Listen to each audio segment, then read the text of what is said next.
Muito bem-vindos a todos aqueles que já estão a participar nesta sessão. É esta sessão sobre bem-estar organizacional no contexto da Semana da Responsabilidade Social, edição 2021. Esta edição é totalmente online, o que é uma inovação, mas tem as suas virtualidades positivas. Uma das coisas que nós descobrimos é que uma sessão online permite chegar a públicos que presencialmente não estariam cá. E permite ter oradores que presencialmente também teriam muita dificuldade. Já tivemos pessoas de vários pontos do mundo que participaram em direto e sem que a gente perceba que um está em São Paulo, o outro estava em Santiago de Chile, o outro estava em Nova Iorque, o outro estava em Londres e por aí afora. Portanto, isso é muito bom. Eu acho que nunca mais voltaremos a fazer sessões apenas presenciais. Nunca mais. Aprendemos este caminho e este é um caminho muito bom. Presencial, sim, mas sempre com transmissão através de vídeo. Alguma coisa de bom havia de ter vindo com a pandemia, não é? E de facto, este grande salto tecnológico que fez as operadoras, como a Zoom, como a Opin, como todas estas, estivessem empenhado em fornecer soluções para um contexto de pandemia, traz como subproduto mais um passo na globalização, neste caso das conferências, porque nós já estamos a imaginar a semana do próximo ano com oradores dos mais diversos sítios. Por exemplo, houve um dos oradores que às 5h30 da manhã, da hora dele, estava online connosco. 5h30 da manhã. Não pôs nenhum problema com isso. Não, pá, é um prazer estar convosco. Portanto, isto é muito confortável, é muito reconfortante. Nós sentimos-nos bem, sentimos que este é um movimento global e de facto, o bem-estar organizacional é um movimento global. E é um movimento global onde Portugal tem possibilidade de tomar a linha da frente. O objetivo da normalização neste setor, esta é a mais recente comissão técnica que o Organismo Normalizador Setorial, a ABE, instituiu, com o apoio do IPQ e a aprovação do IPQ, bem entendido. Mas esta norma, que se pretende ser uma norma de requisitos, pretende construir unitariamente, ou seja, com uma única abordagem, aquilo que hoje são abordagens altamente meritórias, todas elas, mas por natureza setoriais. Nós temos sobre a mesma pessoa que trabalha na organização, é uma pessoa só, ela é só uma pessoa, mas temos abordagens de tipo segurança e saúde do trabalho, temos abordagens de tipo saúde ocupacional, abordagens de tipo saúde psicológica, por exemplo, a Ordem dos Psicólogos tem-se interessado muito sobre o stress, o assédio moral, etc. Temos abordagens de fiscalização em relação a outras condições laborais, mas temos, acima de tudo, uma quantidade grande de elementos que interferem com a pessoa na organização e que nada têm a ver com a organização, mas que afetam drasticamente o seu bem-estar, a sua percepção de bem-estar e, portanto, o seu grau de felicidade, porque a felicidade é aquilo que a pessoa sente. Bem-estar é aquilo que a empresa cria, não é? A empresa espera que a pessoa fique feliz, mas a empresa cria bem-estar. A pessoa, ao fazer a sua percepção global do que é a sua vida, pode considerar-se feliz ou não feliz, ou considerar-se feliz num lado e infeliz no outro, o que for. Mas o que é facto, o grande problema que aconteceu nos últimos anos, e o qual a APE tem sido muitas vezes solicitada por organizações para pensar nisso, é o seguinte. Antigamente trabalhava-se com o braço. E quer se estivesse bem disposto ou mal disposto, a força do braço podia variar um bocadinho, mas braço era braço. Hoje trabalha-se com o cérebro. Nós estamos na sociedade do conhecimento.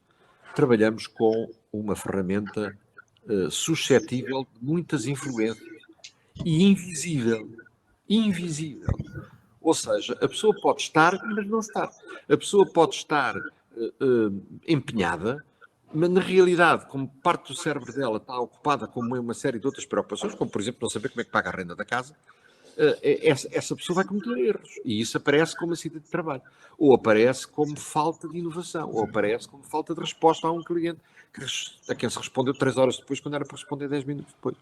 Ou seja, há uma quantidade grande de fatores que interferem, mas também há a privacidade, também há o respeito pela vida privada. também há o respeito pelo espaço privado da pessoa, mesmo que não seja só obra. E, portanto, o que é que a organização pode fazer? Bem, pode pôr à disposição da pessoa e depois ela utilizará, por exemplo, no caso das questões financeiras, pode pôr à disposição da pessoa instrumentos de literacia financeira. No caso de angústias, por exemplo, que a pessoa está a atravessar um período pessoal com o seu companheiro ou companheira angustiante, pode pôr um apoio psicológico à disposição. Agora, se a pessoa depois revela, se não revela, se diz, se não diz, isso é lá com ela. Temos que respeitar o espaço privado de cada um. Mas podemos ter à disposição das pessoas que trabalham com o cérebro, é isto que é essencial, nunca esquecer, trabalham com o cérebro. Também há quem trabalhe com o corpo, na construção civil, numa série de outras funções, na logística, na distribuição, sem dúvida. Mas mesmo essas pessoas têm uma forte componente de know-how, de bem-estar, para que a sua função seja bem feita. Mais uma vez, o indivíduo pode estar a trabalhar na construção civil e operando uma máquina, mas se há problemas na sua vida que interferem bastante com a sua concentração no que está a fazer, provavelmente teremos uma situação de acidente de trabalho. Portanto, há de facto muita coisa que joga na mesma pessoa, E a ideia que empresários e diretores de empresas e gestores nos colocaram foi como é que nós conseguimos ter uma certa unidade de abordagem nestes aspectos. E nós, cada uma destes referenciais, cada um destes instrumentos, cada uma destas coisas tem o seu espaço e tem os seus responsáveis e tem o seu canal para a empresa, desde o médico do trabalho, a enfermeira, o psicólogo, claro, o técnico de saúde e segurança do trabalho e por aí fora. Mas o que nós podemos fazer é proporcionar à Direção de Recursos Humanos e à Gestão Geral, mas pensando também na direção das pessoas, um instrumento que leve em conta esses vários instrumentos, não interfere com esses instrumentos, mas ajudará a formular uma política coerente, uma política mais integrada, com vista à felicidade das pessoas. É sempre esta a questão. Nós não fazemos bem-estar para aumentar a produtividade. A produtividade aumentará como consequência das pessoas estarem bem, das pessoas se sentirem bem, das pessoas gostarem de manhã de ir para o trabalho. E como eu costumo dizer, embora isto seja do foro do Dr. Rocha Nogueira, que as pessoas sintam que o trabalho é salutogénico. O trabalho dá-lhes saúde. Ao contrário da velha questão, que o trabalho é que nos causava todas as doenças, e se o trabalho é saúde, trabalhássemos doentes, lembram-se desse aforismo português? Mas não, eu acho que hoje o que causa grandes problemas de saúde é o desemprego. O que causa grandes problemas de saúde é a reforma inativa. É acordar de manhã e não ter objetivo. É o objetivo, quando muito, ser ir para ali para baixo jogar às cartas com alguém. Isso é terrível e não tenho dúvida nenhuma que há muitos homens e mulheres que são muito válidos e não têm netos com quem se ocupem, não têm outros membros da família, não, porque prestar cuidados é uma justificação para a vida. E um homem reformado ou uma mulher reformada podem, no cuidado, encontrar a sua justificação. É preciso reconhecer o cuidado como uma tarefa, como um trabalho, como uma contribuição social. Portanto, tudo isto está a acontecer ao mesmo tempo, mas este é o contributo que a APE está a tentar desenhar. Para isso juntou pessoas como a doutora Ausenda, que é uma especializada na área da felicidade, ou a Regina Cruz, que há muito tempo trabalha nestas questões do bem-estar organizacional, ou o Luís Lopes, que é uma personalidade enfim, que dispensa apresentações na área da segurança e da saúde do trabalho, a Isabel Mendes, que tem uma longa experiência laboral ligada ao movimento sindical, e o Dr. Nogueira, que é o coordenador nacional do Plano de Saúde Ocupacional, que eu tanto gosto. Eu fiz uma propaganda ao seu Plano de Saúde Ocupacional que não imagino, porque achei muitíssimo bom. E houve uma coisa apenas que me causou uma grande infelicidade, foi a grande dificuldade em levar as empresas a reconhecer aquele guia e a seguir o guia e a adotar o guia e a fazer o que o Plano Nacional de Saúde Ocupacional prevê. Mas que está bem feito, está, e que é um contributo que nós vamos seguramente levar em conta na CT, não para o copiar, mas simplesmente para dizer, olha, existe isto, e quando você tiver problemas deste tipo e deste tipo, vá a este instrumento, concentre-se nele, veja o que é que ele lhe dá como orientações e a mesma coisa, evidentemente, aos outros instrumentos disponíveis, porque também há normas ISO e normas internacionais disponíveis neste domínio. Ou seja, não nos faltam instrumentos. Aliás, se há coisa que caracteriza a União Europeia é que não faltam instrumentos. Não faltam instrumentos. Há até instrumentos a mais para aquilo que uma pobre cabeça de um diretor de recursos humanos ou de pessoas consegue absorver. E é isso que nós pretendemos ajudar. Portanto, é isto. Muito obrigado a todos por se disporem a dar-nos este contributo. Neste momento temos 46 pessoas a seguir, o que significa que há, de facto, uma plateia interessada nesta matéria, não tenho nenhuma dúvida, e haverá cada vez mais. E portanto, é este o serviço que nós prestamos a essas pessoas, partilhar com elas conhecimento, partilhar com elas angústias e perplexidades. Nós estamos no início do trabalho e, portanto, ainda temos mais angústias e perplexidades e dúvidas do que certezas. E pronto, e é assim. E passo a palavra à Maria Isabel Mendes para ela coordenar a mesa redonda depois da intervenção keynote speech do nosso José Manuel Nogueira, mas eu não voltarei mais aqui, está bem? Muito obrigado. Doutor Nogueira, é consigo o palco.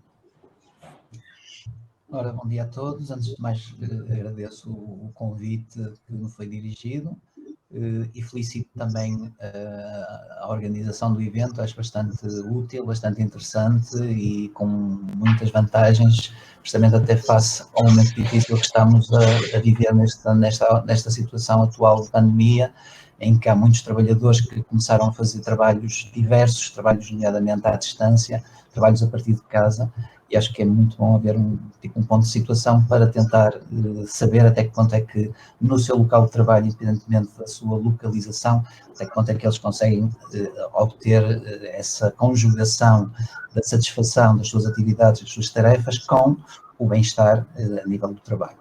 Ora bem, eu iria então partilhar o ecrã, só um bocadinho.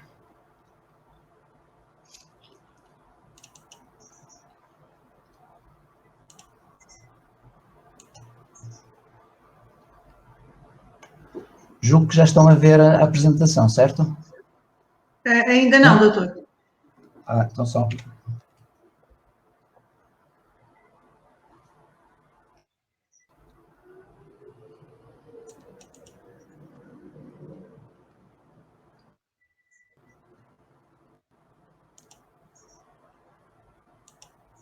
Estão a ver agora? Agora já estamos. Sim, sim. Ok, muito obrigado. Isto às vezes é um bocadinho difícil, a máquina reage às vezes um bocadinho mais lento do que nós pretendíamos. Ora bem, a minha apresentação vai girar um bocadinho à volta disto, o bem-estar nas organizações, a importância da saúde ocupacional, em que eu irei tentar, de uma forma muito sucinta, tentar explicar para quem não conheça o que é isto de saúde ocupacional, quais são, digamos assim, as principais vantagens de ter serviços de saúde ocupacional bem organizados e, finalmente, darei apenas uma pequeníssima chega sobre qual é o papel do Programa Nacional de Saúde Ocupacional da Direção-Geral da Saúde na implementação destas medidas, destas atividades. Ora bem, saúde ocupacional. Nós podemos considerar a saúde ocupacional de acordo com vários conceitos, por assim dizer. Assim, tanto podemos considerar a saúde ocupacional como uma área da saúde pública, e isto da saúde pública porquê? Porque o seu público-alvo não é o indivíduo, mas é uma população, neste caso uma população trabalhadora dentro de uma empresa, por exemplo, e a sua estratégia principal passa não por uma atividade, uma atitude curativa, mas uma atitude eminentemente preventiva. Daí que nós possamos considerar a saúde ocupacional como uma área da saúde pública. Mas também a podemos considerar como uma área académica, ou seja, uma área sujeita a investigação, a estudo, ao ensino e à formação, portanto, tudo isso também podemos enquadrar na área da saúde ocupacional. Também a poderemos considerar como uma área do saber, ou seja, como uma ciência, e como qualquer ciência tem as suas disciplinas, tem as suas formas de desenvolvimento próprias inerentes a qualquer ciência, e finalmente aquela que mais, digamos assim, diz às pessoas quando se fala em saúde ocupacional, que é uma área técnica E para quem não saiba, nós quando falamos em saúde ocupacional, estamos a falar em saúde e segurança do trabalho. Ou seja, saúde ocupacional, de uma forma muito lata, acaba por ser equivalente a saúde e segurança do trabalho. Claro que nós, para irmos um bocadinho mais profundamente ao conceito de saúde ocupacional, temos que ir inicialmente também ao conceito de saúde da OMS. Porque eu relembro que o conceito de saúde da OMS que diz que a saúde compreende um completo bem-estar físico, mental e social. Ou seja, o próprio conceito genérico de saúde fala no completo bem-estar físico. Daí que o bem-estar no trabalho podemos considerá-lo como sendo relativo a todos aqueles aspectos da atividade profissional, nomeadamente a nível das condições de trabalho, a nível da salubridade dos postos de trabalho, da segurança do ambiente físico, entre muitos outros, bem como a forma como os trabalhadores se sentem em relação às tarefas, ao ambiente e à organização do trabalho. E, por outro lado, o bem-estar também, hoje em dia, cada vez mais se dá importância a isso, tem a ver também com o equilíbrio entre a componente profissional e as componentes social e familiar. Muitas vezes há mal-estar no trabalho quando esta fronteira fica um bocadinho difícil de ser delimitada, ou seja, há uma intromissão, por assim dizer, da área de trabalho na esfera familiar e isso acaba por ser bastante disruptivo para o trabalhador.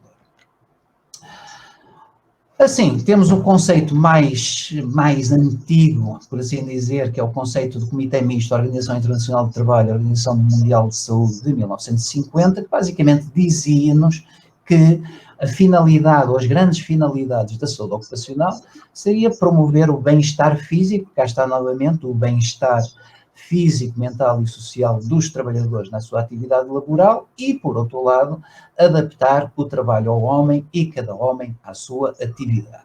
São dois objetivos bastante ambiciosos e que permaneceram como tal durante sensivelmente 50 anos, até, novamente, o mesmo Comitê Misto da Organização Internacional do Trabalho, a Organização Mundial de Saúde, ter revisto estes objetivos e tê-los alargado de uma forma que eu considero bastante feliz, porque entrou em linha de conta com a tríade que está ligada à saúde ocupacional, ou seja, ao trabalhador, o ambiente de trabalho e o empregador. Se não vejamos, relativamente ao trabalhador, manutenção e promoção da saúde dos trabalhadores e da sua capacidade de trabalho, relativamente ao ambiente, melhoria das condições de trabalho para que elas sejam compatíveis com a saúde e segurança, e relativamente às obrigações do empregador, desenvolvimento de culturas empresariais e de organizações de trabalho que contribuam para a saúde e segurança e promovam um clima social positivo, favorecendo a melhoria da produtividade das empresas. Portanto, podemos ter aqui quase uma tríade, que é uma tríade que será de manter e será de pensar que, como qualquer tríade, não pode funcionar nenhuma sem a outra, ou seja, podemos ter um investimento maior no trabalhador e nas condições de trabalho, mas se não houver este compromisso por parte da entidade empregadora, não se consegue realmente atingir os mais elevados padrões de bem-estar e de saúde no trabalho. Relativamente ainda a estes conceitos, a própria OMS, no mesmo ano, desenvolveu-os um bocadinho mais, na chamada Estratégia Global de Saúde Ocupacional para Todos, em que basicamente disse que, do ponto de vista de pilares, onde é que era necessário haver um maior desenvolvimento, um maior investimento, e citou vários aspectos, nomeadamente fortalecer as políticas nacionais para a saúde do trabalho, desenvolver ambientes de trabalho saudáveis, desenvolver práticas de trabalho saudáveis e a promoção da saúde no local de trabalho, promoção da saúde no local de trabalho que já em 95, portanto estamos a falar há mais de 25 anos atrás, já era um conceito que deveria ser explorado e cada vez deverá ser mais explorado. Eu daqui a bocadinho irei voltar a este assunto. Robustecer os serviços de saúde ocupacional e formar recursos, uma vez que não interessa robustecer serviços se, entretanto, não houver recursos humanos para trabalhar nesses mesmos serviços. Assim, nós não podemos negligenciar que qualquer trabalhador é, acima de tudo, um elemento da sociedade, um elemento que faz parte da sociedade, que, embora parte da sua vida ativa esteja ligada ao trabalho, e muitas vezes nós não consideramos isso, mas temos que ter bem presente que, ao longo da vida de qualquer pessoa, 2/3 da sua vida, e são precisamente aqueles 2/3 mais produtivos, mais ativos, são passados num local de trabalho. Daí, forçosamente, que qualquer interação que exista a nível do local de trabalho vai forçosamente afetar este trabalhador, nomeadamente a nível da sua saúde, a nível do seu bem-estar, seja de uma forma positiva, seja de uma forma menos positiva, às vezes mesmo negativa. E isto porquê? Porque há fatores pessoais, há variáveis internas, porque cada pessoa, cada trabalhador enquanto pessoa é totalmente diferente do trabalhador que está ao lado, do trabalhador que está noutro qualquer local na mesma empresa. E isto porquê? Porque a condição de saúde pode ser diversa, a capacidade física e mental também, a sua motivação, o seu nível educacional, ou seja, tudo isto são fatores que têm que estar presentes e que não podem ser avaliados em massa, ou seja, nós não podemos ter, desculpem a expressão, uma receita para aplicar numa empresa em que consideremos os trabalhadores como um grande bloco em que teremos que aplicar aqueles princípios de uma forma perfeitamente cega e considerar que todos os trabalhadores são iguais. Daí que há necessidade de avaliar muito bem estes fatores individuais no sentido de os tentar compatibilizar com os fatores ambientais, organizacionais, relacionados com a tarefa, relacionados com o equipamento técnico, uma vez que muitas vezes estes não têm em consideração estas características individuais do trabalhador. Uma vez que cada trabalhador apresenta um complexo de características muito diversas, como disse, físicas, psíquicas e vivenciais, ou seja, tem memórias, tem recordações, tem sentimentos totalmente diversos, que variam no tempo, ou seja, o trabalhador num momento de avaliação tem um determinado tipo de comportamentos, mas se passarmos um ano depois, ele poderá ter uma maneira de pensar totalmente diversa. Não nos esqueçamos que cada avaliação que se faça num determinado momento corresponde apenas a uma fotografia que é tirada e não propriamente a um filme que acompanha toda a vida desse trabalhador. E é evidente que estas diferentes características variam ao longo do tempo, variam ao longo das circunstâncias, sejam as circunstâncias sociais, familiares, a nível da comunidade, com expectativas e desejos totalmente diversos de trabalhador para trabalhador e que necessariamente interagem com as condições de trabalho. Daí que haja necessidade de haver um serviço, e neste caso o serviço é o Serviço de Saúde Ocupacional, uma vez que é função, como já vimos atrás quando falámos nos conceitos, é função, é competência do Serviço de Saúde Ocupacional fazer a adaptação do trabalho ao homem e do homem ao trabalho, tentando manter, proteger e promover a saúde dos trabalhadores no seu local de trabalho. Assim, podemos dizer que, fazendo uma súmula do que já fomos dizendo ao longo do tempo, um ambiente de trabalho saudável, seguro e satisfatoriamente confortável é um dos objetivos, sendo o outro um trabalhador saudável, satisfeito e com desenvolvimento pessoal e profissional. Não nos esqueçamos também que, do ponto de vista de saúde ocupacional, cada vez mais é uma área pluridisciplinar. Longe vão os tempos em que a atividade era desenvolvida principalmente pelo médico, chamado médico de trabalho, e era uma atividade relativamente isolada e relativamente afastada da realidade da própria dinâmica da empresa, da própria estrutura da empresa. Foi havendo adaptações sucessivas com a necessidade de entrada de outros saberes, de outros técnicos com outras áreas de saber nesta equipa de saúde ocupacional, precisamente no sentido de, enquanto equipa, tentarem interagir entre si, colaborar entre si, de forma a tentar intervir precisamente nos tais fatores do trabalho, nas tais condições que podem afetar a saúde dos trabalhadores e tentar que essas condições sejam o mais favoráveis possíveis, não só para manter elevados níveis de saúde por parte dos trabalhadores, mas também para evitar efeitos nocivos, efeitos nefastos, seja a nível da sinistralidade laboral, seja a nível da morbilidade, nomeadamente de doenças profissionais, e também contribuindo desta forma para aumentar o bem-estar do trabalhador. Eu já fui falando um bocadinho disto, nós podemos, só também para quem não saiba, explicar que a saúde ocupacional não é uma área recente. Nós podemos dizer que um dos pais da saúde ocupacional viveu há cerca de quase 2.500 anos atrás, foi Hipócrates. Hipócrates viveu por volta do ano 400 a.C. e foi ele o primeiro a descrever condições de trabalho adversas que poderiam ter influência na saúde dos trabalhadores, uma vez que foi ele o primeiro a tecer considerações sobre os trabalhadores que trabalhavam em minas de chumbo e que vinham a ter efeitos nocivos na sua saúde relativamente a esse trabalho, a essa exposição profissional. Claro que na altura não havia avaliações ambientais, não havia essa maneira, por assim dizer, de fazer essas avaliações de uma forma mais quantificada, mas através da simples observação ele conseguiu chegar a essas conclusões. Daí que ao longo dos anos muitos outros exemplos foram sendo notórios.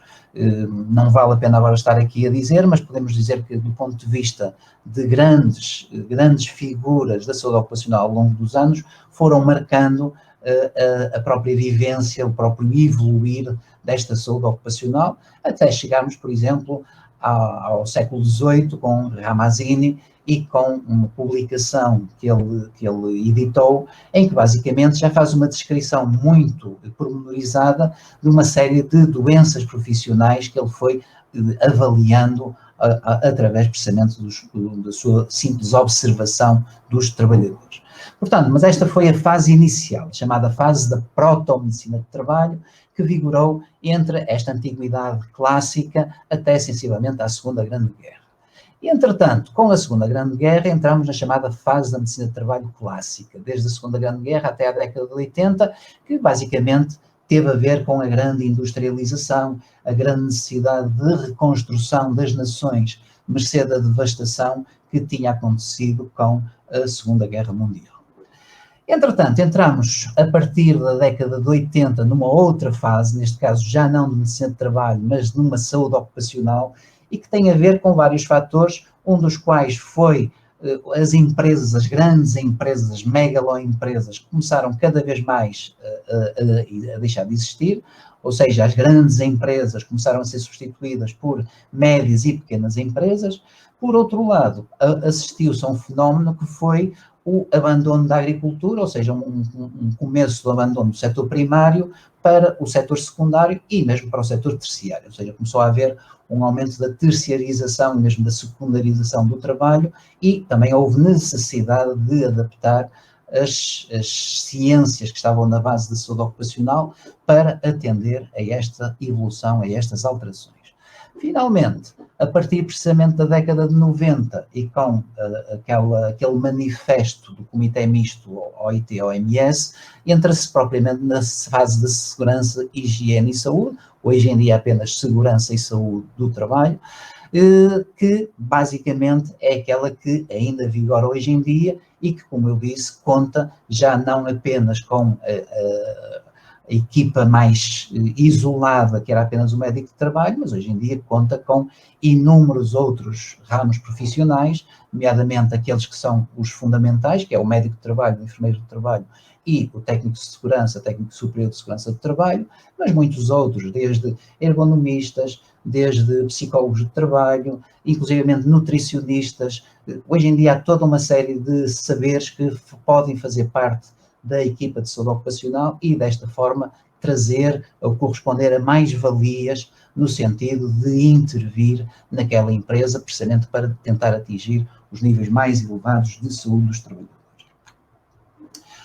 Claro que é importante também chamar a atenção que nós ainda hoje, e quando eu digo ainda hoje, isto são dados publicados pela OIT há 2 anos atrás, ainda hoje nos vemos com uma realidade que é uma realidade bastante assustadora e que nos devia deixar envergonhados a todos. Daí que é estimado que diariamente haja 7.500 óbitos, portanto todos os dias, devido a condições de trabalho perigosas e insalubres. E, contrariamente àquilo que se possa pensar, mais de 80% desses óbitos, ou seja, sensivelmente 86%, correspondem a doenças profissionais. E apenas o restante, ou seja, sensivelmente 13%, correspondem a acidentes de trabalho. E isto porquê? Porque porque basicamente houve um grande investimento ao longo das últimas décadas, precisamente na melhoria das condições de segurança do trabalho, só que continuaram a prevalecer alguns efeitos que, de uma forma continuada, de uma forma mais ou menos permanente, constante, acabam por, ao longo de meses, anos de subsistência, acabam por conduzir a doenças profissionais, muitas das quais depois acabam por ter desenlaces fatais. Chamo, por exemplo, a atenção para os cancros profissionais ou para outras situações que são igualmente encurtadoras da vida do trabalhador.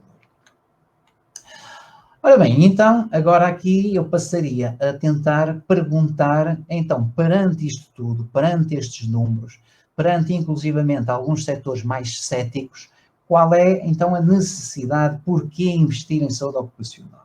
Eu então também tentarei sumariamente e de uma forma expedita chamar a atenção para o seguinte: a saúde ocupacional ultrapassa a mera obrigação legal. Ainda hoje em dia há muitos empregadores que apenas têm serviços de saúde do trabalho organizados apenas porque, entretanto, houve uma inspeção da ACT que chamou a atenção e que inclusivamente disse que se eles não corrigissem que seriam autuados, etc, etc. Ou seja, aqui é apenas pela penalização.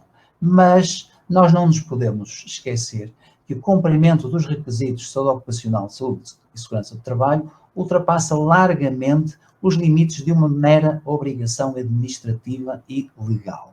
Ou seja, não é apenas termos alguém, neste caso profissionais de saúde, que emitem uma ficha de aptidão e que, do ponto de vista legal, a empresa está a cumprir. Não.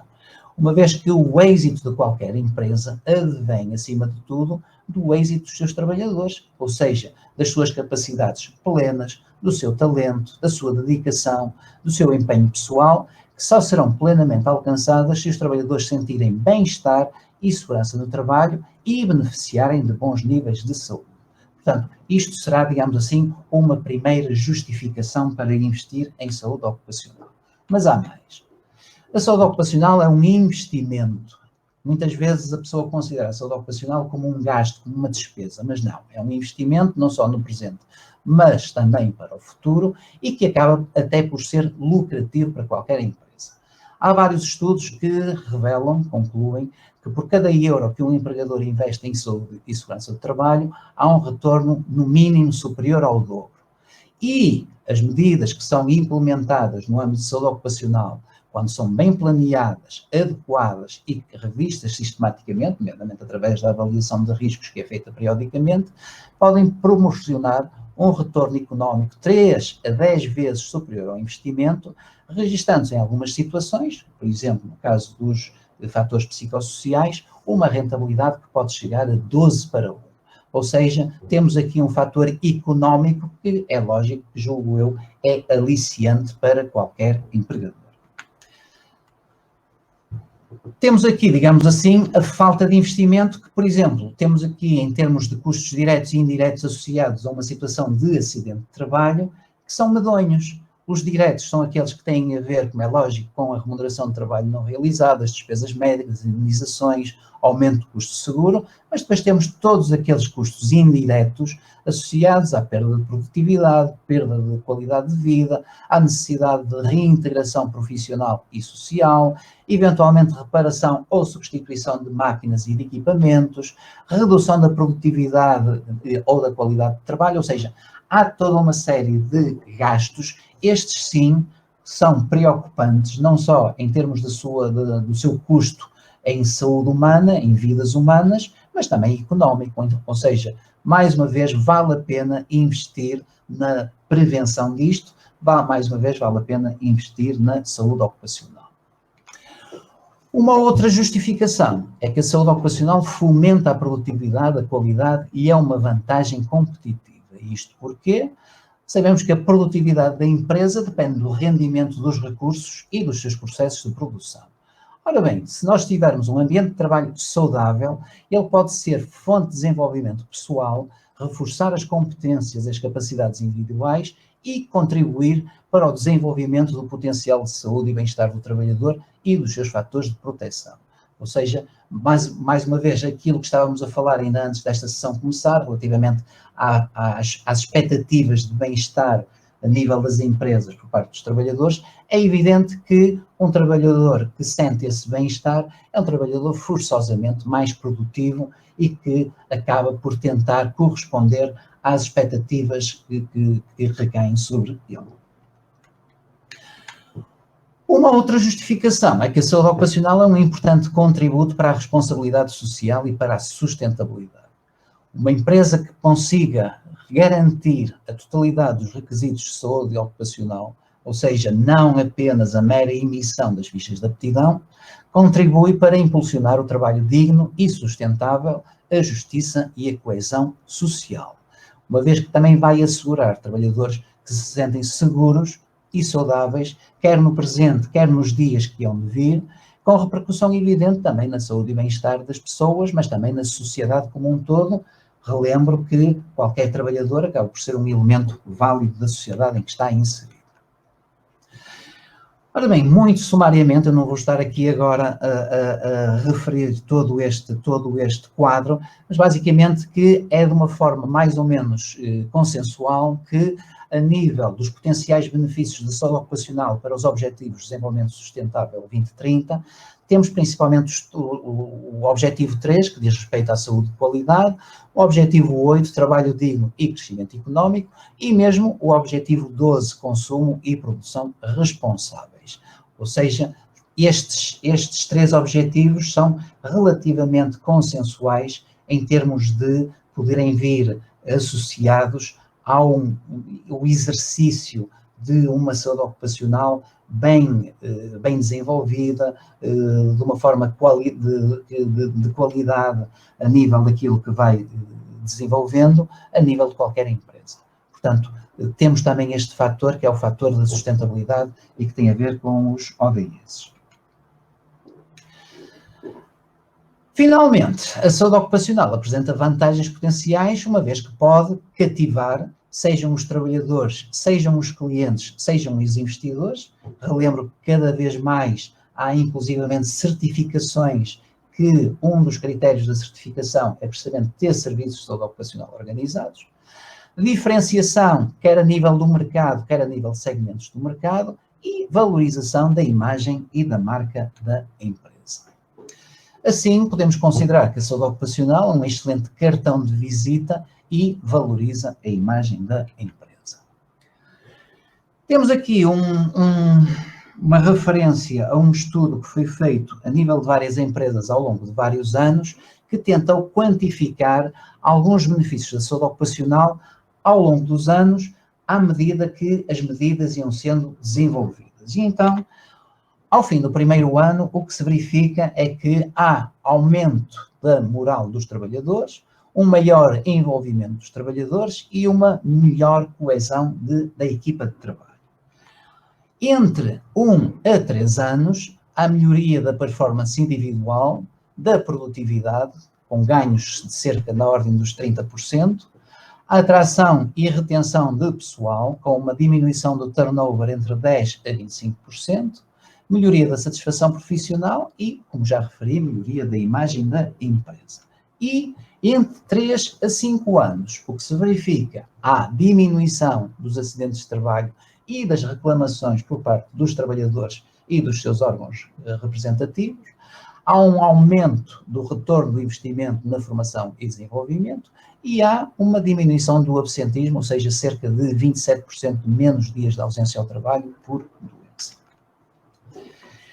Como é lógico, e como também já foi referido, o Programa Nacional de Saúde Ocupacional, que já está em vigor desde há vários anos e tem estado alinhado com 2 grandes instrumentos de planeamento, que um deles é a Estratégia Nacional de Saúde e Segurança do Trabalho e o outro é o Plano Nacional de Saúde. É assim que nós temos todas as atividades que desenvolvemos estão alinhadas com isso e, para além disso, alinham-se também com aquilo que é preconizado internacionalmente, nomeadamente por parte da OIT. Em termos dos objetivos gerais, não vou estar aqui agora a descrever de uma forma redundante aquilo que já fui dizendo ao longo do tempo, mas que basicamente acabam por ser ou ir ao encontro à estratégia definida pela Organização Mundial de Saúde para a saúde ocupacional. Algumas publicações, uma vez que o Programa Nacional de Saúde Ocupacional também tenta aumentar ou melhorar a literacia, seja dos trabalhadores, seja dos profissionais de saúde ocupacional. Estes são algumas publicações mais recentes. Uma delas saiu em 2019, As Vantagens da Saúde Ocupacional para uma Empresa. Estes outros dois saíram já este ano, o Guia Técnico número 3, Vigilância da Saúde dos Trabalhadores Expostos a Fatores de Risco Psicossocial no Local de Trabalho, e a Proteção e Promoção da Saúde dos Trabalhadores, robustecer os serviços de saúde ocupacional perante os desafios da Covid-19.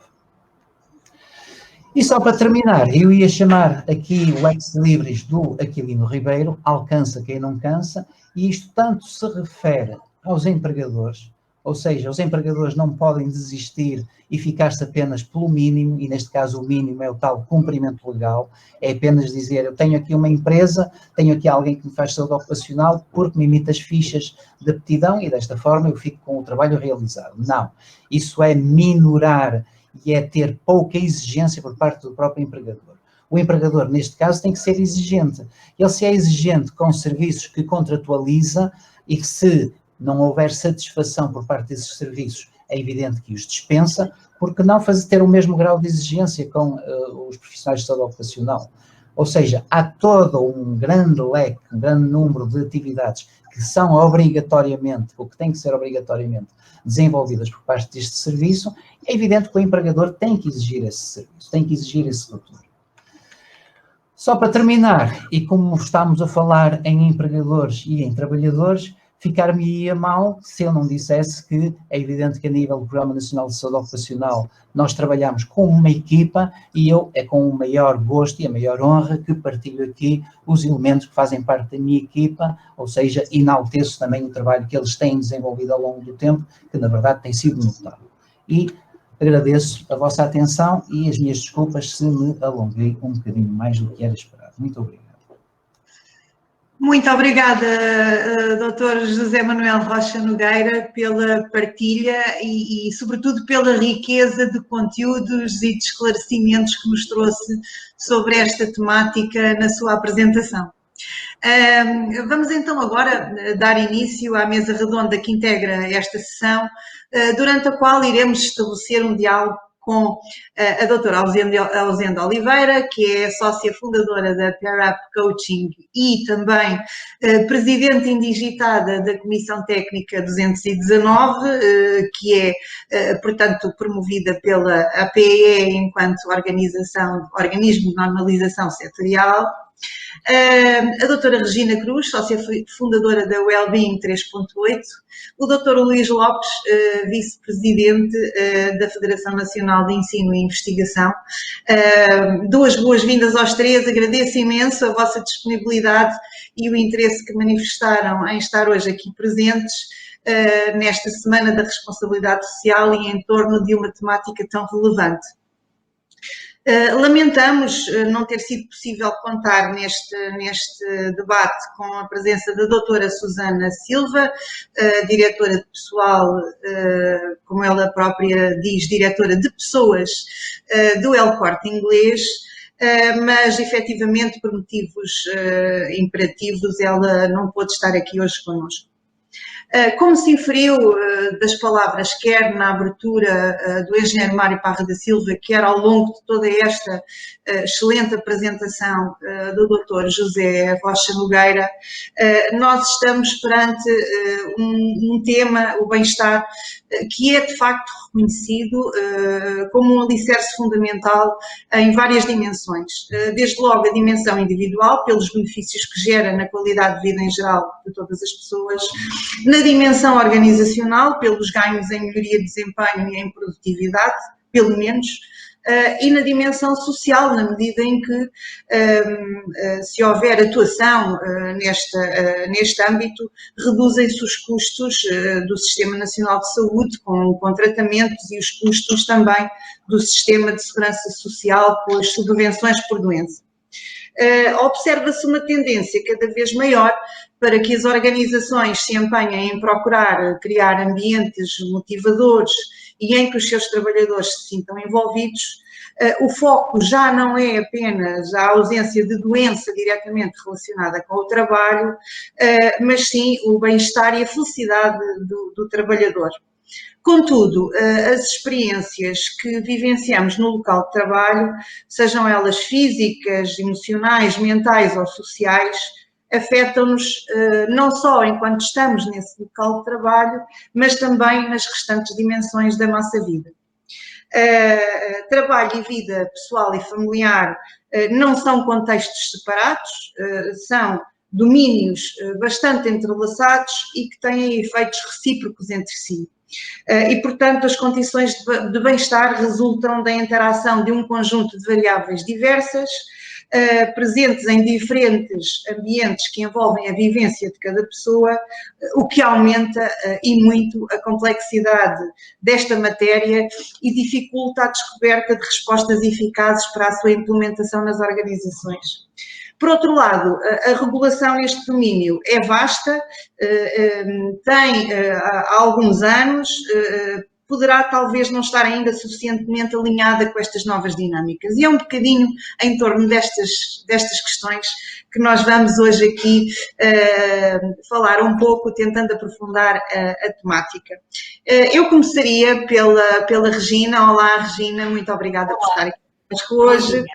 Regina, queria lhe perguntar o seguinte: o bem-estar dos trabalhadores e colaboradores é uma matéria, como acabámos de ver até pela apresentação do Dr.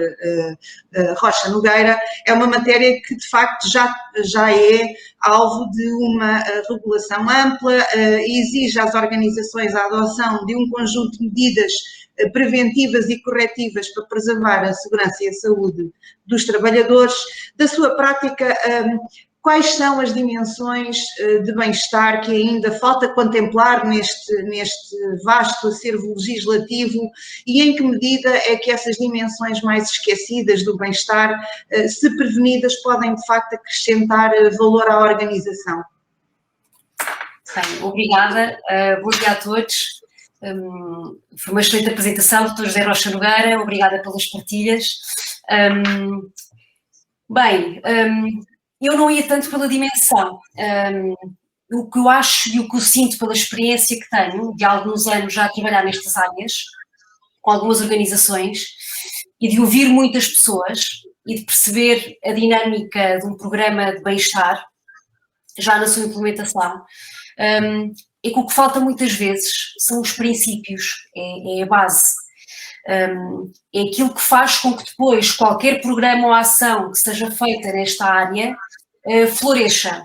É mais que uma cultura de bem-estar, uma cultura de florescimento e de felicidade organizacional. Isto é mais do que ações, é mais do que iniciativas. É colocar o bem-estar na estratégia, no ADN da organização. Isto não se faz de um dia para o outro. É mesmo uma jornada, é um caminho longo. Não podemos estar à espera de apostar no bem-estar com um retorno imediato, porque demora tempo. Mas quando começamos a ver um retorno, e começamos a vê-lo depois na produtividade e no ambiente saudável e salutar que está na organização, aí sim começamos a perceber que ok, então isto está a dar resultado. Tem mais princípios, valores, crenças, tudo isto, no fundo, imaginemos, se olharmos para a organização como se fosse um sistema vivo, uma floresta, como é que conseguimos que daqui cresça alguma coisa que vai prosperar. Temos que pensar o que é que vamos cultivar aqui, como é que vamos alimentar este solo, esta terra, para que daqui possa sair, de facto, se criar um ambiente, uma verdadeira cultura de bem-estar. E é aqui que eu acho que muitas vezes falhamos, porque podemos ter o melhor programa de bem-estar no mundo, onde vamos abarcar as várias dimensões do ser humano, colá-las também a várias áreas da empresa, mas se não tivermos a base, estes princípios possivelmente vão fracassar.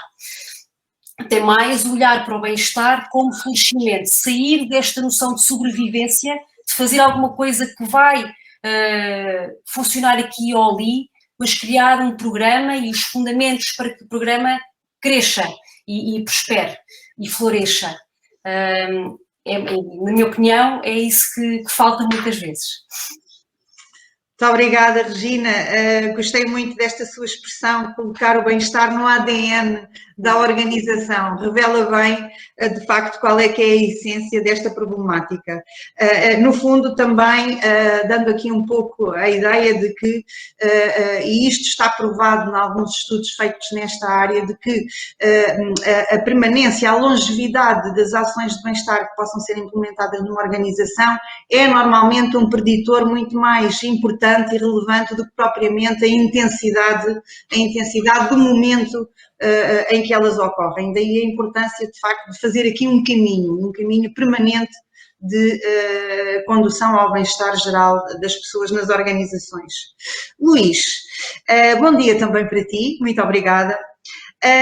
O impacto das más condições de trabalho na saúde do indivíduo, na interrupção da sua produtividade para a organização e nos custos sociais que exigem ao Estado, como eu há pouco referia, tem vindo a ganhar uma relevância estratégica crescente e despoltou a criação de um conjunto de mecanismos portanto, que garantem a prevenção, em que todas as partes obviamente estão interessadas porque todas têm a ganhar com essa mesma prevenção.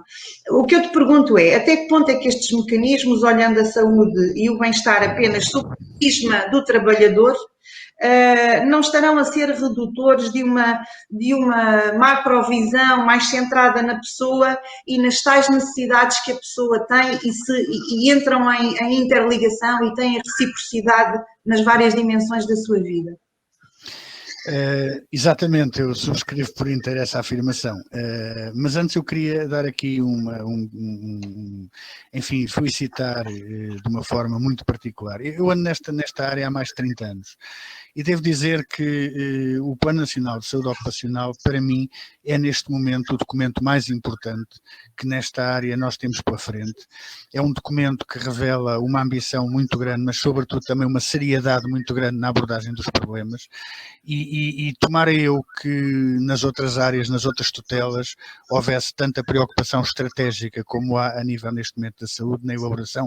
Eu sei que tem muito a ver com o trabalho até pessoal das pessoas que estão envolvidas na elaboração deste plano nacional, mas é de facto, para mim, é verdadeiramente um farol para esta área, é um documento que eu recomendo vivamente que toda a gente consulte, porque está lá praticamente tudo. Eu diria também que um dos problemas que nós temos é que ainda não percebemos uma verdade que é relativamente fácil de assumir, mas depois não será assim tão fácil de perceber, que é que não há organizações saudáveis com trabalhadores doentes e não há trabalhadores saudáveis em organizações doentes. E isto para mim é um princípio básico. E é um princípio básico que nós muitas vezes tendemos não apenas a olhar o trabalhador isoladamente, mas às vezes olhamos as próprias empresas isoladamente, ou seja, tudo são ilhas, quando na realidade nada é uma ilha. Nós estamos todos ligados e funcionamos cada vez mais como um ecossistema em que todos interagem com todos, em que todos são responsáveis por todos. E muitas vezes as raízes dos problemas, as verdadeiras causas das coisas que vão acontecendo não estão para onde nós olhamos, estão numa cadeia sucessiva de responsabilidades que muitas vezes estão mais longe do que aquilo que nós pensamos. O Dr. Rócio Nogueira apresentou aqui alguns números da OIT e eu acho que esses números são bastante importantes, mas se calhar valeria a pena juntar mais alguns, porque estes números da OIT, que são referentes a 2019, são para já números anteriores à pandemia que nós vivemos. Hoje em dia, se calhar, os números serão diferentes, mas atenção, mesmo em relação aos números apresentados a 2019, eles, olhando para números como 2005, 2012, continuam a representar um aumento desacelerado, é verdade, mas um aumento. E quando nós temos a noção de que anualmente, segundo a OIT, morrem por causas relacionadas com o trabalho cerca de 2.700.000 pessoas por todo o mundo, se compararmos isso com os números da mortalidade, por exemplo, do Covid, temos bem a noção do problema e da dimensão do problema que nós temos. No entanto, continuamos em muitas áreas a fazer de conta que isto não existe, ou a esquecer. Eu obviamente não incluo neste número as pessoas que diretamente trabalham com isto, essas estão obviamente preocupadíssimas.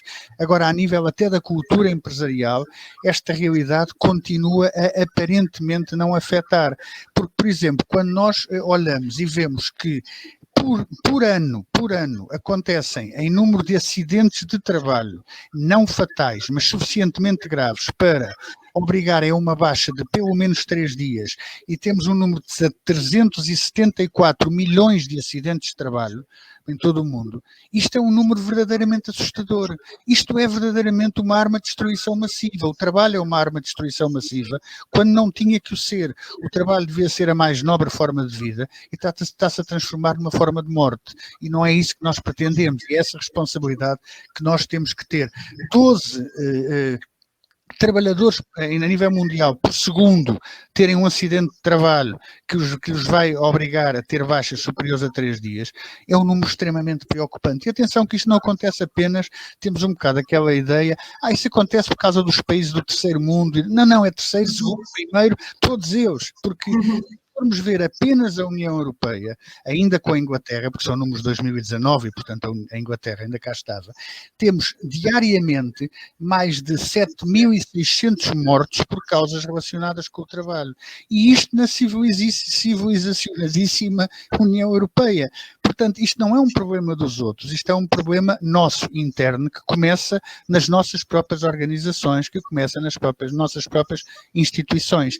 E muitas vezes nós olhamos para isto, e eu acho que é um dos problemas que nós temos. Já um pequeno à parte, eu gostei muito de uma coisa que já vi hoje aqui neste pequeno painel, é que até hoje todas as pessoas que se referiram a isso, referiram-se a investimento e retorno, e não àquele velho binómio custo-benefício. Porque, de facto, não é esse o binómio, não é custo-benefício. Qualquer empregador, quando ouve a palavra custo, imediatamente foge e já não ouve a segunda. Agora, investimento-retorno, sim, é verdade. O estudo que o Dr. Rocha Nogueira referiu e que começou a ser feito em 2012 pela Associação Internacional da Segurança Social, através de instituições de seguradoras alemãs, e os alemães não se costumam enganar nas contas de maneira nenhuma, revelou exatamente aqueles números que o Dr. Rocha Nogueira disse. Cada unidade investida em segurança e saúde no trabalho trazia um retorno efetivo de pelo menos 2,2, ou seja, mais do que duplicável. Isto vem provar que uma boa segurança e saúde no trabalho é um bom negócio. Agora, temos é que perceber que tudo não começa dentro das nossas fronteiras do imediato. Quando, por exemplo, temos um acidente de trabalho, esse acidente de trabalho não afeta, nós, enfim, regra geral, já assumimos que há aqui três consequências. Há uma consequência para o trabalhador, há uma consequência para a empresa ou para o empregador e há uma consequência para a companhia de seguros, por exemplo. Não, vai muito para lá disso. Porque não é só o trabalhador que é afetado, porque o trabalhador não é um elemento, enfim, pendurado, não é um cogumelo, quer dizer, a sua família é também afetada, nomeadamente em situações quando há grandes, elevados níveis de desemprego, onde muitas vezes há uma única pessoa na família a trabalhar. Se essa pessoa tiver um acidente que lhe vai afetar a sua capacidade de ganho, pode lançar para a miséria uma família inteira. A empresa, obviamente, é afetada, mas muitas vezes não é só a empresa que é afetada, vai afetar com o seu afetado, vai afetar as outras empresas para quem trabalha. Imagine uma empresa como a Auto Europa, que tem centenas de empresas a trabalharem só para ela. Se uma dessas empresas que produza uma componente fundamental, por exemplo, sei lá, uma cabelagem específica, se tiver um acidente de trabalho em que para a produção, não é só essa empresa que para a produção, é a própria Auto Europa que vai parar a produção porque não é abastecida pela outra empresa que teve o acidente. E depois não são só também as seguradoras, porque as seguradoras só resolvem uma parte. Nós, toda a nossa sociedade, o nosso Serviço Nacional de Saúde, a nossa Segurança Social, vai arcar com muitos dos custos desta sinistralidade, que na maior parte dos casos era perfeitamente evitável. Portanto, temos que perceber que não vivemos em ilhas, temos que perceber que todos interagimos com todos, e esse, para mim, é um passo decisivo para o que vem a seguir. Quanto à norma, lá mais à frente vamos falar, mas pode eventualmente ser uma mudança de atitude no meio desta brincadeira toda. Obrigado. Muito obrigada, Luís. De facto, gostei muito desta forma ecossistémica como tu apresentaste os problemas relacionados com esta temática e os impactos negativos que pode ter, de facto, um não trabalho ou um mau trabalho ou um trabalho deficitário realizado neste âmbito. Muito obrigada. E outra questão que também deixaste aqui em cima da mesa e que eu reproduzo através de uma expressão que é muito comum, é de que as pessoas não abandonam o seu trabalho. Verdadeiramente as pessoas abandonam ambientes altamente tóxicos de trabalho. Essa é que é a verdadeira razão. Bom, então agora, Alzenda, bom dia, obrigada. Alzenda, esta mudança acelerada e constante que se instalou no nosso cotidiano há umas décadas para cá, obriga-nos de facto, a nós enquanto indivíduos, a uma permanente capacidade de adaptação. Contudo, nós nem sempre estamos preparados para os novos cenários e pegando um pouco aqui também nas palavras do Luís, veja-se o atual cenário que decorreu desta pandemia inesperada e que nos apanhou a todos, enfim, desprevenidos. Ou seja, o desequilíbrio do ser humano é algo que é inevitável. E esse desequilíbrio traz-nos dúvidas, traz-nos receios, traz-nos inseguranças, traz-nos infelicidade. No seu trabalho como coach, quais é que têm sido as principais causas de mal-estar que observa na relação laboral que as pessoas têm com as organizações em que estão a trabalhar e como pode o trabalho vir a tornar-se efetivamente um lugar onde as pessoas podem ser felizes? Muito obrigada pelas suas questões, Isabel. Bom dia a todos, bom dia a quem nos está a ouvir. E muito obrigada por estar aqui neste painel tão rico, tão interessante. Antes de responder à sua pergunta, Isabel, tenho contudo que referenciar aqui o Plano Nacional de Saúde Ocupacional, que é realmente um documento básico para integrarmos na nossa norma e as questões de segurança e saúde no trabalho. Às vezes, quando nós falamos em felicidade organizacional ou quando falamos em bem-estar, parece que é assim uma coisa leve, suave, mas não, tem como base estes fortíssimos conceitos da prevenção dos acidentes de trabalho e das doenças profissionais. Temos que ter em conta todos estes conceitos associados à saúde física, à saúde mental, à saúde social. E, portanto, dizer que desde já que esta futura norma, que esta comissão técnica que estamos a constituir, tem como base, como pilares profundamente enraizados no nosso pensamento quando estamos a trabalhar estes fatores que aqui foram revelados esta manhã. E, portanto, muito obrigada pela maravilhosa descrição do Plano Nacional de Saúde Ocupacional. Respondendo diretamente à sua pergunta, causas de mal-estar decorrentes da situação atual. Eu destacaria aqui duas causas, para mim, fundamentais, que são o medo de morrer, não é? Nas notícias, para além de nós termos, obviamente, conhecimento que a pandemia é uma coisa global, de facto, que existe, mas temos também as notícias todos os dias a relembrar-nos do perigo. E isso faz-nos ter medo. Medo de morrer e medo das perdas, medo de perdermos os nossos entes queridos, medo de estarmos doentes ou dos nossos estarem doentes. Portanto, é um medo real que tem a ver com a nossa sobrevivência e com a nossa saúde. E depois, outro medo que há, que é o medo da mudança. Esta pandemia obrigou-nos a mudar os nossos hábitos diários, obrigou-nos a mudar a nossa maneira de trabalhar. Fomos todos para casa trabalhar, num contexto completamente diferente. As nossas casas estavam preparadas para acolher a nossa família, não estavam preparadas para acolher as nossas empresas. E agora é preciso mudar outra vez, porque agora o trabalho remoto já não é obrigatório e, portanto, vamos mudar outra vez, mas queremos.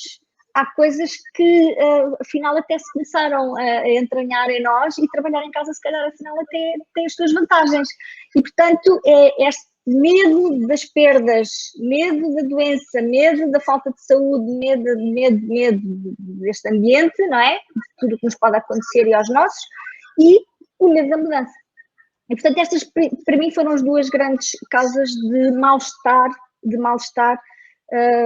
decorrentes desta situação. E depois, respondendo à sua segunda pergunta, como é que os nossos locais de trabalho podem ser felizes? Bom, em primeiro lugar, há que olhar à famosa pirâmide de Maslow, não é? Que é aqui um guião muito importante. Asseguradas as condições básicas de segurança, de saúde, de rendimento, para termos uma vida digna, enfim, asseguradas essas condições básicas, então o que é que eu penso que uma organização pode fazer para contribuir para o nosso bem-estar e para a nossa felicidade? Eu acho que uma das questões que se destaca é conseguirmos ver um propósito na organização onde estamos inseridos. Sentirmos que o nosso trabalho serve para alguma coisa, sentirmos que contribui para a nossa sociedade de alguma maneira, e portanto termos consciência do propósito. E depois, as relações, há um estudo sobre felicidade em Harvard que já dura há 75 anos, que conclui consecutivamente que aquilo que dá mais felicidade às pessoas são as relações de qualidade. E, portanto, as relações no trabalho são também fundamentais, e as peças fulcrais para termos boas relações no trabalho são as lideranças. Portanto, os líderes das equipas são peças fundamentais para promover esse bem-estar das pessoas, das empresas. Portanto, as lideranças, como se costuma dizer, verdadeiras e inspiradoras, são as lideranças que conseguem promover o bem-estar e, acima de tudo, detectar o mal-estar. Eu acho que há um papel muito importante das lideranças, que é o estar atento, o ouvir, o escutar, não é? E, acima de tudo, o questionar, o ir perguntando às pessoas porque é que estão assim, ou porque é que estão assado, ou porque é que não se estão a sentir bem, e tentar ir ao encontro, obviamente, dentro do possível. E depois há aqui uma outra questão, e portanto a liderança pode ajudar as pessoas na adaptação. Eu acho que tudo isto se resume à adaptação. Nós, como seres humanos, vamos adaptando às circunstâncias da vida, e é esta nossa capacidade de nos adaptarmos que contribui para o nosso bem-estar e para a nossa felicidade. E às vezes precisamos de pedir ajuda. É muito importante termos noção do que é que não estamos a conseguir fazer sozinhos e pedir ajuda. E outro fator para mim também muito importante, que é, e eu refiro aqui uma frase da Isabel que me é particularmente querida, que é: todo o direito se espelha numa responsabilidade. Todos nós temos a responsabilidade de contribuir para o nosso próprio bem-estar. E isso depois torna-se inspirador para os outros, contagia-se. E eu, com as pessoas com quem trabalho, pergunto muitas vezes: o que é que já fizeste hoje para o teu bem-estar? E as pessoas ficam assim perplexas, porque das duas uma, ou não fizeram nada, ou não têm consciência do que fizeram. E ter a consciência de que fizeram alguma coisa para contribuir para o seu bem-estar é muito importante.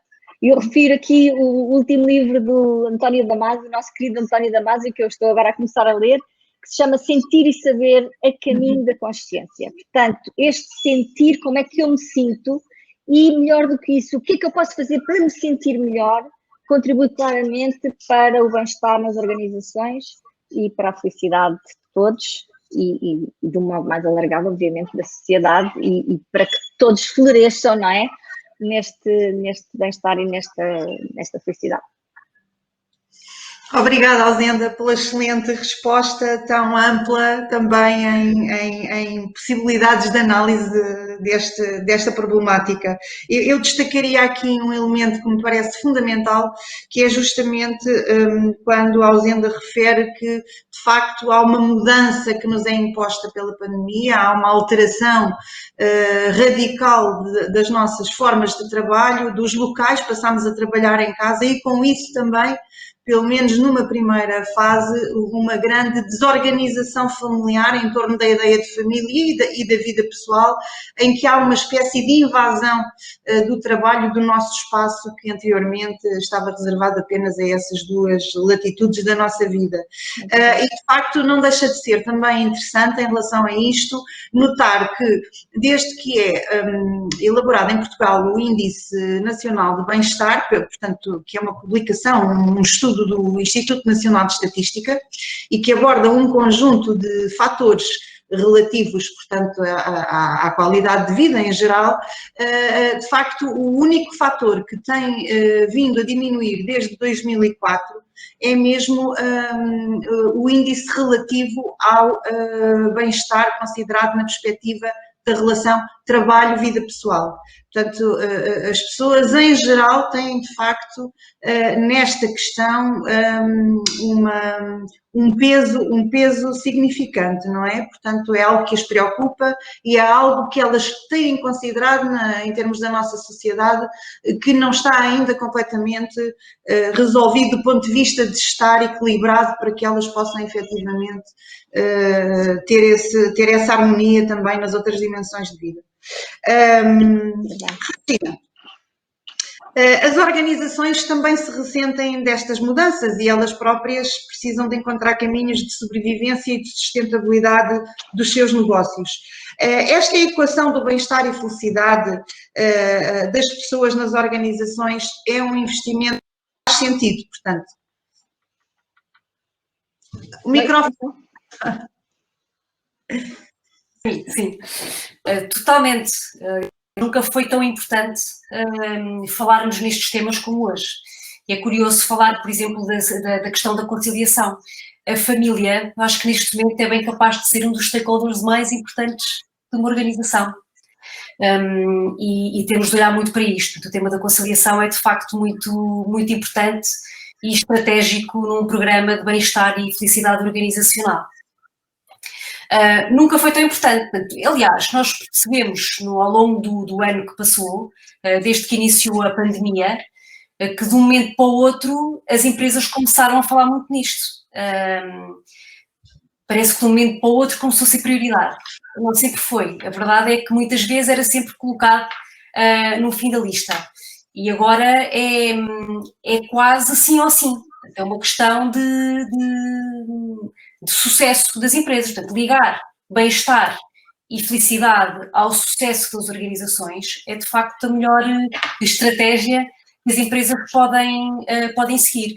E depois também olhar para as empresas não como se fossem máquinas e para as pessoas também não como se fossem máquinas. Mudar aqui um bocadinho o paradigma, de um paradigma de mecanicista para um paradigma mais de vida, focado na vida. E levar aquelas palavras que nós às vezes nos sentimos incomodados de levar para as empresas. O cuidado, a ética do cuidado, a gratidão, a gentileza, a empatia, a simplicidade, o amor, isto tudo muitas vezes faz confusão, não? Mas o que é que isto, porque é que isto torna as empresas ou constrói ambientes de bem-estar e de felicidade organizacional? É a base de tudo. É a base de tudo. Portanto, hoje em dia, principalmente, não sabemos o que é que vai acontecer amanhã, tudo cada vez é mais volátil, mais incerto. Percebemos como nunca que aquilo que hoje é certo amanhã não será. Ainda estamos todos a viver uma altura muito, muito inconstante. E por isso é preciso olharmos para a natureza do ser humano e para aquilo que nos faz andar para a frente em circunstâncias difíceis como aquelas que estamos a atravessar. Quando se fala em humanizar as empresas, é um bocadinho isto, é levar aquilo que nos torna mais humanos, olhar para todos estes conceitos e trabalhar com eles e dentro das organizações. Eu não sei se respondi à questão, Isabel, mas no fundo é fundamental, nunca foi tão importante como hoje trazer o bem-estar e a felicidade para dentro das organizações e fazê-lo de forma coerente e não fragmentada, fazê-lo como um caminho. como falei há pouco. E sim, agora é mais importante no fundo. Sim, claro que sim, que respondeu Regina. Aliás, esta tónica da organização poder ser vista como ela mesma um ser vivo, e é um ser vivo na medida em que o seu património mais importante, o seu recurso intangível, são seres vivos, não é? E analisá-la na complexidade de todas estas dimensões é de facto, faz supor efetivamente que a organização precisa mesmo de encontrar um caminho de bem-estar e felicidade para se posicionar, porque a felicidade à organização ser vivo também vai fazer bem, como faz a qualquer pessoa na sua vida. Luís. Peço desculpa, sim. Força, sim. Sim, quer dizer alguma coisa, Regina? Estou a dizer, mas não será igual para todos. Cada empresa é diferente, cada organização é diferente, cada segmento é diferente, portanto não podemos copiar nunca aquilo que o vizinho está a fazer, é olhar para aquele contexto e atuar perante aquele contexto e aquela organização. Muitas vezes também pecamos por isso, achamos que a empresa X está a fazer um programa e uma jornada fabulosa de bem-estar e felicidade organizacional, mas que funciona naquele contexto, naquele local, naquela parte do país e que não funciona nesta. Portanto, a questão do respeito pela singularidade também por cada organização é muito importante quando queremos investir em bem-estar e felicidade organizacional. Claro, há que descobrir um caminho individualizado e o mais eficaz dentro de cada cultura organizacional. Muito obrigada, Regina. Luís, as mudanças, com estas mudanças, alteraram-se as formas e as relações de trabalho. Quais são, na tua opinião, as principais ameaças que estas novas formas de trabalho colocam ao bem-estar e saúde dos trabalhadores e como podem ser prevenidas? Eu faço esta pergunta porque há poucos dias falámos neste assunto e tu colocaste em cima da mesa uma questão muito importante. Força! Bom, em primeiro lugar eu gostava de lembrar que já o rei Salomão dizia que não há nada de novo debaixo do sol. Aparenta, mas não há. Ou seja, não vamos agora dizer que isto começou tudo a mudar por causa da pandemia. As alterações às relações de trabalho já vinham de antes da pandemia. A pandemia, quando muito, acelerou algumas coisas, tem as costas largas para outras e veio permitir outras. Mas tudo isto já tinha começado. Eu gostava de lembrar que, por exemplo, o teletrabalho, aquela coisa que veio surpreender muita gente. Em 2002, portanto já lá vão quase 20 anos, eu fui uma das pessoas que em Bruxelas negociou um acordo em termos do diálogo social europeu, um acordo exatamente sobre teletrabalho, que aliás depois em Portugal, quando se fez a codificação da nossa legislação laboral, acabou por ser acolhido no Código de Trabalho. Portanto, o teletrabalho, na sua versão, enfim, pelo menos teórica, já há muito tempo que é trabalhado e já há muito tempo que é estudado. Agora, há uma coisa aqui que para mim continua a ser fundamental, que é o trabalho não pode ser visto apenas como um fator de produção. E, no entanto, em muitas situações o trabalho é meramente um fator de produção. Não, o trabalho tem uma dimensão social, tem uma dimensão integradora, tem uma dimensão cooperativa, que são fundamentais para a nossa espécie e para a nossa sociedade. Aliás, eu gostava de lembrar que nós, pessoas, somos um animal social e, aliás, só por sermos um animal social é que sobrevivemos, porque convenhamos que dos animais todos eu não conheço nenhum que esteja tão pouco habilitado a sobreviver à nascença como o ser humano. No entanto, se sobrevivemos é exatamente graças às nossas aptidões sociais, graças à sociedade na qual nos inserimos. Como eu também costumo dizer várias vezes, se pensamos que o nosso papel é de ser predadores solitários, vai-nos acontecer o mesmo que acontece a quase todos os predadores solitários, que é a extinção. Portanto, não é por aí que nós podemos ir, nós teremos de ir por outros caminhos. Bom, e sobretudo, não podemos nunca aceitar transformar o distanciamento social no distanciamento do social, que para mim é uma questão verdadeiramente fundamental. Bom, A individualização, e é nisso que estamos, aliás, a falar, quando falamos nas mudanças. Uma das principais alterações que nós estamos a assistir é uma crescente individualização da relação laboral. Essa crescente individualização da relação laboral até pode parecer muito atrativa, e se calhar até é bastante atrativa, e se calhar até é bastante positiva, mas há aqui uma questão, é que tu referiste aí já várias vezes, é uma das coisas que costumas dizer, já foi hoje aqui citado, aquela questão de que todo o direito assenta sobre a execução de uma responsabilidade. Bem, uma das melhores maneiras de se retirarem os direitos às pessoas é dar-lhes os direitos todos. E depois de lhes termos dado os direitos todos, dizemos, olha, repare, mas há aqui um pequeno problema, é que você não leu as letras pequeninas. E as letras pequeninas diziam que você, a cada um destes direitos que nós lhe demos, tinha uma obrigação correspondente. E como não cumpriu essa obrigação, você acabou de perder os seus direitos todos. Portanto, esta manigância, obviamente, estou a exagerar em termos de imagem, mas é muito por aí. As pessoas muitas vezes confundem o terem-lhe sido dado acesso a determinados direitos, confundem isso com o exercício real desses direitos. E isso não é, em boa verdade, a mesma coisa.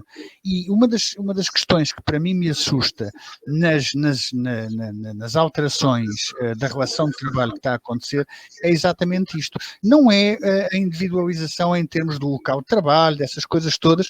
Isso, obviamente, tem que ver com a evolução da nossa sociedade, tem que ver com a evolução das ferramentas de produção, tem que ver com tudo isso. Não é isso que me assusta. O que me assusta é uma desresponsabilização ou um aceitar da desresponsabilização das pessoas, porque isto mais cedo ou mais tarde vai trazer chatice, vai trazer problema.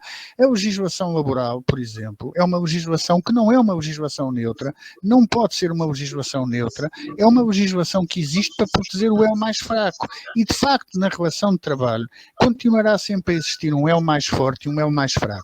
E a partir do momento em que nós não percebermos esta digamos, hierarquia, podemos estar alegremente a caminhar para a nossa desgraça. Obrigada, Luís. Penso que agora tocaste aqui também num assunto complementar, fundamental, que é, de facto, os novos desafios que também se colocam desde já ao movimento sindical, porque efetivamente com esta crescente individualização da relação laboral podem estar em causa, portanto, todos os esforços que têm vindo a ser feitos ao nível da negociação coletiva, dos contratos coletivos de trabalho, etc. E aqui os sindicatos também têm que avançar com alguma atividade de prevenção destas possibilidades que de facto são reais. Isabel, mas deixa-me só dizer-te uma coisa. Aparentemente, os sindicatos estão pouco atentos a esta realidade e continuam, em termos reivindicativos, continuam a reivindicar exatamente as mesmas coisas, aquilo que julgam ser mais, digamos, popular junto dos seus associados. Eu sei que num país de baixos salários, o salário terá sempre um papel decisivo, mas o salário não é a única coisa. As condições de trabalho são fundamentais e, sobretudo, há uma coisa que nós temos que ter muita atenção. Mais do que nunca, temos de facto que lutar decisivamente pela conciliação, mas por uma conciliação que não deixe nunca que as barreiras entre as várias dimensões da nossa vida desapareçam, porque a partir do momento em que algumas dessas barreiras caiam, nós estamos, quer queiramos, quer não, a abdicar de uma das nossas dimensões, e ao abdicarmos de uma das nossas dimensões, deixamos de ser seres, deixamos de ser cidadãos inteiros. Muito obrigada, Luís. Meus senhores e minhas senhoras, faltam-nos 5 minutos para acabarmos esta nossa conversa. Meu Deus, ficaríamos aqui mais um bom par de horas. Eu vou dar a palavra novamente à Ausenda para agora então nos centrarmos nesta nova norma, nesta norma mais recente que está agora em construção na APEE e pedir-lhe que nos diga um pouco qual é o ponto de situação da norma, como é que ela está, qual é que é neste momento a principal preocupação com o desenvolvimento da norma. Ausenda, faça-nos um ponto de situação, porque penso que nós e também as pessoas que nos estão a ver estão de certeza interessadas nessa matéria. Muito obrigada, claro que sim. Então, aqui o grande desafio da norma é pôr tudo isto que nós falamos num documento único. Isto é o desafio da norma. E como é que nós pensamos que, com toda a humildade, obviamente, de quem está a começar um projeto, como é que nós pensamos que conseguimos resolver esse desafio? Com a palavra gestão. Portanto, esta Comissão Técnica de Bem-Estar e Felicidade Organizacional constituiu-se precisamente para elaborar normas relativamente a este tema. Esperemos que esta primeira seja só uma primeira, não seja a única, obviamente, mas esta primeira norma pretende ser uma norma de sistema de gestão de bem-estar e felicidade organizacional. E, portanto, pelo facto de ser uma norma de sistema de gestão, no fundo, vai criar um conjunto de requisitos que vai beber à estrutura de alto nível e, portanto, já existe uma estrutura semelhante às normas de segurança e saúde no trabalho, de responsabilidade social, de ambiente, etc., outras normas que muitas empresas já adotaram e, inclusivamente, já certificaram os seus sistemas. Portanto, já temos bebemos dessa estrutura. Sendo uma norma de sistema de gestão, vai essencialmente ensinar-nos a gerir, vai essencialmente criar-nos aqui alguma metodologia para que não sejam estratégias dispersas e às vezes difíceis de implementar. Portanto, esta norma vai beber o grande benefício do coração das outras normas, que é existir uma política e existir um ciclo de melhoria contínua. E, portanto, esse ciclo de melhoria contínua vai assegurar de que nós pensamos consecutivamente nos temas, que planeamos, que executamos, que monitorizamos, que medimos e, portanto, que existem objetivos estabelecidos, mas essencialmente que este tema faz parte da estratégia de gestão das organizações. Portanto, esta é a ambição desta norma, que faça parte da estratégia da gestão. E em que ponto estamos? Pois estamos no início, já temos algumas entidades representativas das partes interessadas da nossa sociedade a constituir esta comissão técnica, já temos 2 entidades certificadoras, já temos algumas empresas, já temos inclusivamente organizações da administração pública e, portanto, estamos efetivamente no princípio. Pretende ser um referencial para implementar requisitos que incluam políticas, programas e, essencialmente, uma cultura, como já foi falada aqui esta palavra, não é? Uma cultura de bem-estar e felicidade organizacional, com uma dimensão estratégica. Este é o ponto, para mim, mais importante, é que tenha uma dimensão estratégica e que vá contribuir para a saúde física e mental das pessoas das organizações. E, portanto, queremos tocar aqui no ODS 3, da saúde de qualidade. Queremos agir no objetivo 3 e queremos também, e através das mecânicas que um sistema de gestão permitem, contribuir para o desempenho e sustentabilidade das organizações e da sociedade em geral e, portanto, queremos que esta norma tenha um impacto no objetivo 8. É uma norma, como eu já disse, que vai beber a estas questões importantíssimas da segurança e saúde do trabalho e, portanto, a norma da segurança e saúde no trabalho é uma norma de referência para um ponto de partida. O Plano Nacional de Saúde Ocupacional será um documento de referência fundamental. A norma de responsabilidade social, a mesma coisa. Há uma frase que eu também gosto muito na NP 4469, que diz criação de riqueza para maior bem-estar de todos, e eu diria que esta norma será criação de riqueza para maior bem-estar de todos e com todos. E, portanto, penso que o objetivo, de facto, desta norma é levar à gestão das empresas estas estratégias de bem-estar. Peço desculpa. Aqui pela interrupção. Peço desculpa, estava também com o microfone desligado. Estava eu a dizer, Ausenda, muito obrigada. De facto, estamos mesmo em cima aqui do nosso timing para terminar a nossa mesa redonda de hoje. Só, de facto, reforçar aqui que a implementação bem-sucedida do bem-estar e da felicidade tem que emanar necessariamente da responsabilidade social da organização. Portanto, envolve sempre o seu sistema de gestão e é nele que estamos a pensar quando estamos a criar este normativo. Esperamos na APEE que a norma venha a revelar-se um instrumento útil e válido para corporizar este objetivo. Como a Ausenda disse, a CT está ainda em criação, portanto é perfeitamente possível aderir ao projeto e a esta CT neste momento, nos próximos dias. Portanto, para quem nos está a ouvir e que tenha ficado mais desperto e mais interessado nesta matéria, pois nós continuamos a aceitar inscrições para integração nesta CT. Façam essa vossa inscrição, participem, venham trabalhar connosco nesta matéria. Aos nossos convidados, em particular aqui ao Dr. José Rocha Nogueira, que ficou interessadamente a acompanhar-nos nesta mesa redonda até final. Muito obrigada, doutor, mais uma vez, pela sua presença e acompanhamento. Obrigada, meus queridos convidados, foi um prazer ter-vos aqui. Agradeço também a todos quantos estiveram a acompanhar-nos nesta mesa redonda aí de fora e desejo-vos a todos uma boa tarde, uma boa continuação da Semana da Responsabilidade Social com a APEE e sejam todos felizes. Muito obrigada, boa tarde. Obrigada.